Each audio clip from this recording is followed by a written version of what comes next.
Best part of my job is working with my family every day, and the worst part of my job is working with my family every day. When the world first met Corey Big Hoss Harrison on Pawn Stars, he was more than a reality TV personality. He was a son, a brother, and the future of a family empire.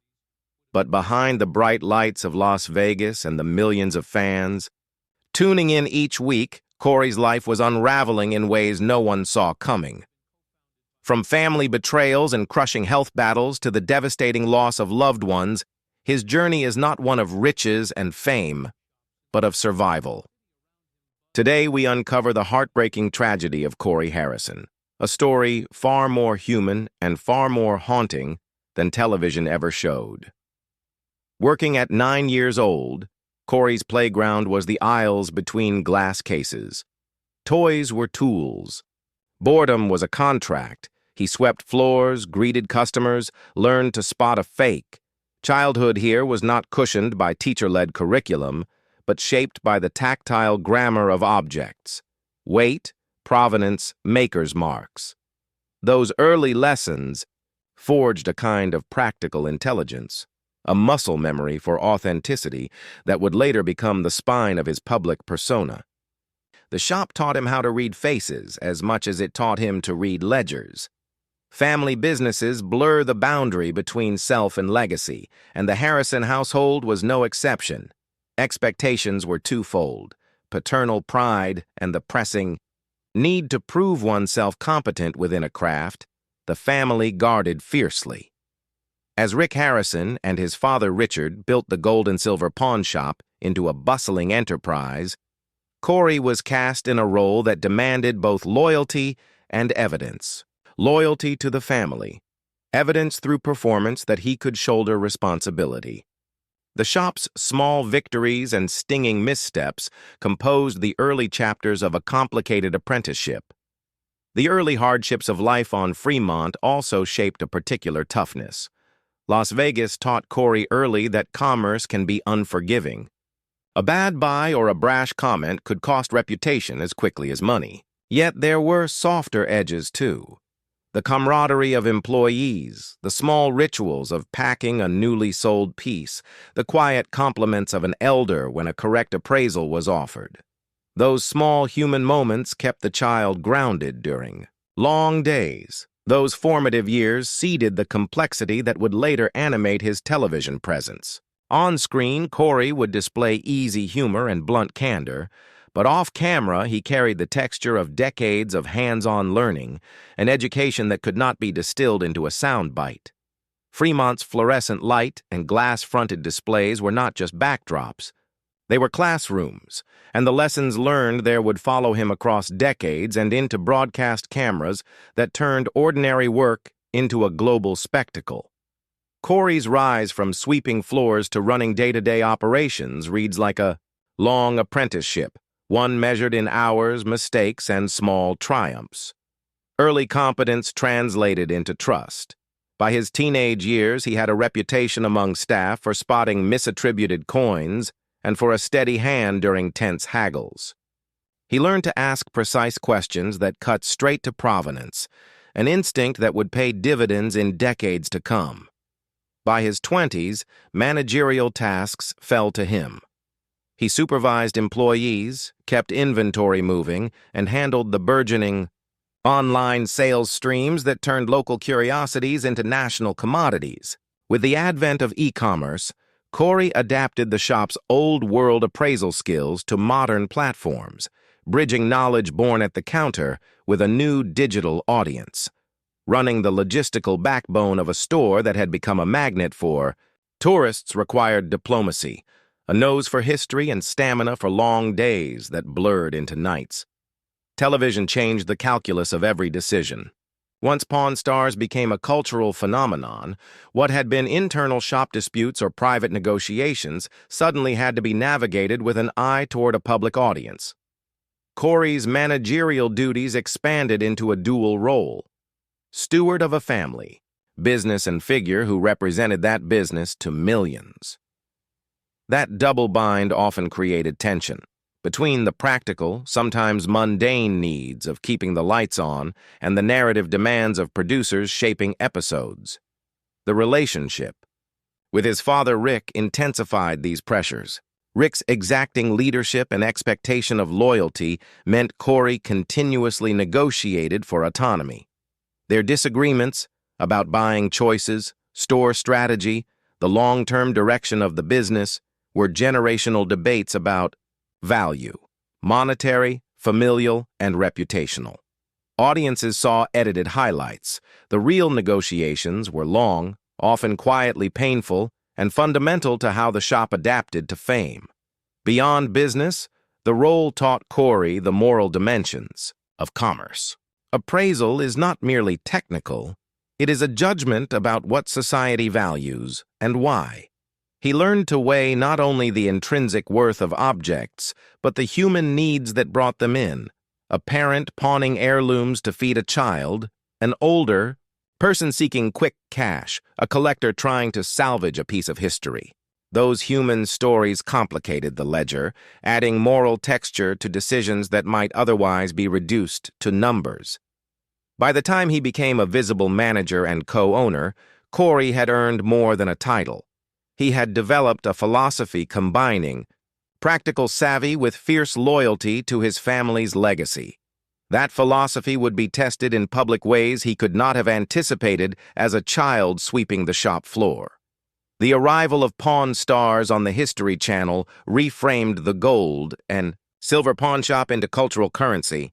What had been a busy storefront became a microcosm of Americana, a place where collectors, con men, and dreamers crossed paths.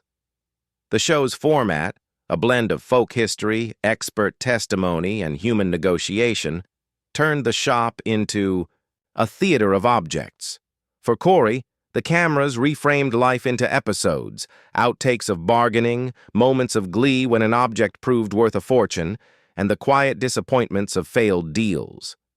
As the series found an audience, the family's private rhythms were recast in public terms. Corey's role as manager and negotiator became an on-screen identity, pragmatic, occasionally sarcastic, often the voice of reason. This persona resonated because it retained traces of trade authenticity. Viewers recognized that Corey's knowledge came from vocation rather than mere performance. The show's intimacy invited audiences to feel familiar with the family, to root for them, and to accept them as rough-hewn embodiments of working-class craft. But with fame came responsibilities. The shop transformed into a tourist destination. Longer lines, autograph seekers, and a constant stream of cameras. Staff had to adapt, inventories were curated for spectacle, and the family learned to perform precisely because every slip might be repeated in clips across the internet. The show's editors favored character beats, and the Harrisons found themselves nudged into simplified roles that served storytelling, but sometimes flattened messy realities. Commercial benefits were undeniable. Merchandise deals, media appearances, and licensing revenue expanded the shop's balance sheet. Yet those gains amplified stakes. A reputational misstep could ripple through partnerships and degrade goodwill. In this environment, private grief risked becoming public fodder, and family disputes could be reshaped as plot points. Beyond the immediate theatricality, the show shifted how audiences think about value. Objects once sold for scrap found new worth as history. Viewers learned vocabulary when appraisers explained provenance and maker marks. The series opened a door to ethics in editing, questions about producer responsibility and how family life becomes content, and those questions remained unresolved even as ratings climbed. For Corey, television offered both opportunity and exile, opportunity in widened influence, and exile from the quiet anonymity that once buffered family life. The rest of the story would show how fame can fracture as much as it can build, and how a man who learned his craft between glass cases would have to learn new rules when those cases were watched by the world. The sheen of national recognition brought a cascade of shifts for Corey. Decisions at the counter were no longer only transactions, they were performances to an audience hungry for clarity and consequence. Managing that double life, the pragmatic merchant and the persona audiences expected, required emotional labor. There were nights balancing spreadsheets with autograph lines and mornings when grief lingered behind the quick cut of an episode. Health. Issues became visible and, in some ways, unavoidable. The physical toll of years under stress and without consistent personal downtime manifested in weight struggles and health scares, topics Corey addressed in interviews. Public narratives framed those moments as redemptive arcs, wake-up calls, and personal transformations. But the real change required long-term rebuilding of routine, diet, and care, not only camera-ready resolutions. His candor around health made him relatable. Fans celebrated weight loss milestones, but the private work behind them was quieter. Personal relationships weathered storms under the glare. Marriages, separations, and the complex choreography of blended family life were no longer private. The scrutiny compounded normal relational strains. A fragile day could become a headline. A private reconciliation could be archived for later dissection. The microphone in the room changes how people speak to each other. For Corey, this created a need to define boundaries and to protect what he could from commodification. Another cost lay in identity compression. Reality television favors archetypes. Editing compresses complexity into digestible beats. The man off camera could never always match the tidy edges the show required. That dissonance can erode self-perception. When audiences equate you with an edited version of yourself, the work of being whole becomes an ongoing project. Yet there were moments of grace. Fans brought gifts, recounted personal stories of how an episode helped them through hardship, or simply thanked the family for everyday humor during tough times. Those human exchanges reaffirmed the connective power of the work. The spotlight proved ambivalent, a source of resources and a crucible for private life. Corey learned that navigating it required not only a steady hand at the counter, but fierce dedication to personal boundaries and the courage to redefine success on his own terms. When Richard Benjamin Harrison, known to viewers as the Old Man, died in 2018 from Parkinson's disease, it was both a personal loss and a structural shift. Richard's blunt humor, deep knowledge, and anchoring presence had been woven into the shop's character for decades. His passing closed a generational chapter. The family narrative that once flowed from three pillars narrowed, and everyone felt the tilt. For Corey, the old man's death was not merely a public moment. It was a private rupture. Richard had been a repository of stories and an arbiter of taste.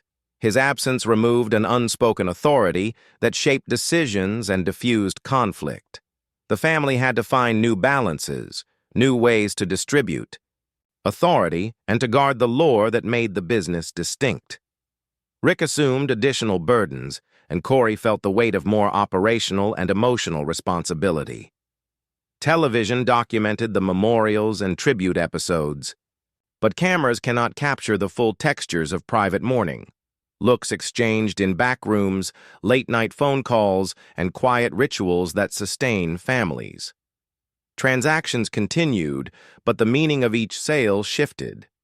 Items now carried memories of an absent voice that might have offered a quip or a sentimental nod. The old man's loss became a constant, subtle presence behind every appraisal. Public response highlighted an unexpected intimacy that Pawn Stars had cultivated with viewers. Fans mourned a man they had known through snippets and sound bites, sending flowers and notes. Those gestures were sincere, but they also blurred celebrity and kinship.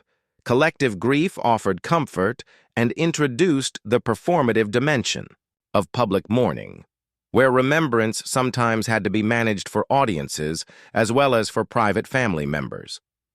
In the aftermath, roles shifted. Some responsibilities moved to Corey, offering him opportunities for leadership tempered by loss. The old man's cultural imprint remained. His voice, preserved in footage and memory, continued to shape interactions. Yet absence allowed other voices to grow, and Corey's growth as a leader would be tested in the new landscape of the shop and the family brand. The shock of losing a sibling to addiction cuts in ways ordinary bereavement does not. Adam Harrison's death in January 2024, later confirmed as an accidental overdose involving fentanyl and methamphetamine, reopened old wounds and put the family under a grief that felt messy and public. Adam was not a regular on the televised series, but his life intersected with the family's public orbit. His death forced a confrontation with a crisis that affects families across America. Accounts that emerged painted a picture of long-term struggle, interventions, rehab attempts, and family efforts that sometimes succeeded and sometimes faltered. The family's public statements revealed raw sorrow and frustration. Rick Harrison used the moment to draw attention to the fentanyl crisis, converting private loss into a call for greater national urgency. That choice turned pain into advocacy, although advocacy amid mourning is precarious and exhausting. 4. Corey. Sibling loss carried specific weight. Sibling grief is lodged in shared childhoods, private spats, and the small rituals that make a family. Those textures are not visible on camera, but they are foundational to identity. Media coverage, social commentary, and online speculation braided around the family's mourning, forcing private rituals to be negotiated under public scrutiny. The death provoked broader civic reflection. Rick's public appeals and the family's willingness to speak moved some discourse from judgment to a plea for better drug policy and treatment access. Corey found that grief could be a portal to empathy, a chance to insist that stories of addiction be met with structural responses and compassion rather than simple punishment. The echoes of this loss lingered in everyday life. Holidays without a brother's presence, anniversaries that carried new weight, and the quiet domestic reminders that someone else's life had been threaded into yours and then altered irrevocably. In the arc of the family story, Adam's death is a painful coordinate, a point from which other choices, including Corey's decisions about distance and self-preservation, would be measured. Stepping away from a life performed in front of cameras is rarely a single moment.